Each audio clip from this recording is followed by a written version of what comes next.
বিৰোধী দলপতি দেৱব্ৰত শইকীয়া সংবাদমেল সম্বোধন কৰিছে ৰাজীৱ ভৱনত আমি পুনে পুনে সংবাদমেলৰ মাজলৈকে আপোনালোকক লৈ গৈছো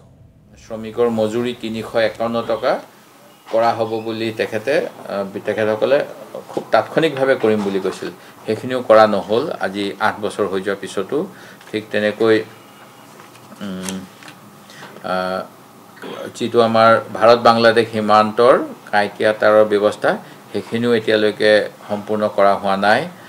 শক্তি বিভাগৰ ক্ষেত্ৰত আমাৰ সেই সময়ত আছিল ১৬৫০ মেগাৱাট প্ৰয়োজন পিক আৱাৰত আমি উৎপাদন কৰিছিলো ২৭০ আজি ইমান দিন পিছত ২৪ ঘণ্টা বিজুলী দিম বুলি কোৱাৰ পিছত আমি নিজা উৎপাদন একো কৰিব পৰা নাই বৰাক উপত্যকাৰ উন্নয়ন ক্ষিপ্ৰতৰ কৰিবলৈ শিলচৰত এটা মিনি শিৱালয় কৰাৰ কথা তেখেতসকলে নিৰ্বাচনী প্ৰতিশ্ৰুতি দিছিল আজিও সেইখিনি কৰা নহল আৰু ঠিক তেনেকৈ অসমৰ যিবিলাক অসম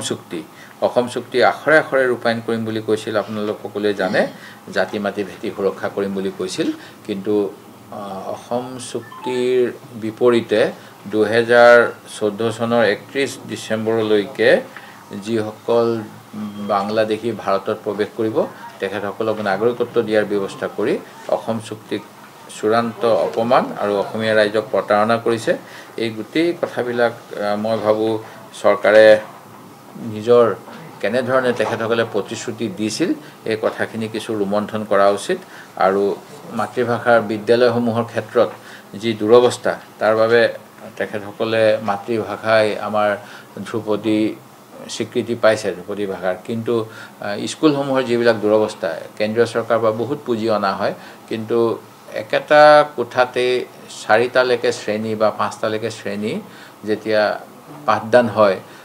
কোনো পৃথক দেৱালৰ ব্যৱস্থা নকৰাকৈ তেতিয়া এজন ছাত্ৰ বা ছাত্ৰীয়ে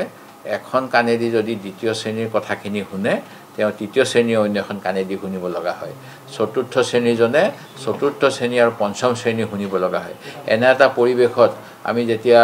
আমাৰ অসমৰ যিটো মানৱ সম্পদক আগুৱাই লৈ যাম বুলি কওঁ তেতিয়া সেই পৰিৱেশ দিব নোৱাৰিলে আৰু তেনেকুৱা পৰিৱেশৰ নথকাৰ বাবে যদি ব্যক্তিগত খণ্ডৰ বিদ্যালয় বৃদ্ধি পায় ইংৰাজী মাধ্যমৰ বিদ্যালয় বৃদ্ধি পায় তেতিয়াহ'লে আমি কাক দোষাৰোপ কৰিম সেইগতিকে অসম চৰকাৰৰ দায়িত্ব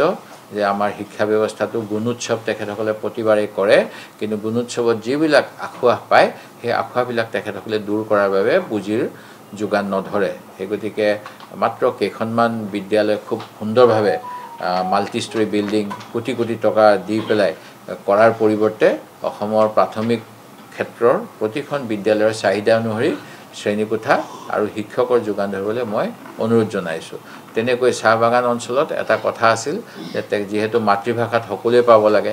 শিক্ষাৰ ব্যৱস্থা নতুন শিক্ষা নীতি সেইগতিকে যিটো চাহ বাগানৰ ছাদ্ৰী ভাষা তাৰ কাৰণে স্পেচিয়েলি শিক্ষক নিযুক্তিৰ ব্যৱস্থাও কৰিব লাগে কাৰণ অসমৰ বহু সংখ্যক জনসংখ্যা চাহ বাগান অথবা প্ৰাক্তন চাহ শ্ৰমিকসকল বস্তি অঞ্চলত বসবাস কৰে তেখেতসকলৰ ছাত্ৰ ছাত্ৰীসকলকো আমি যিহেতু মাতৃভাষা তেওঁলোকৰ ছাদ্ৰী প্ৰাথমিক পৰ্যায়ত সেই ব্যৱস্থাটো দিব লাগে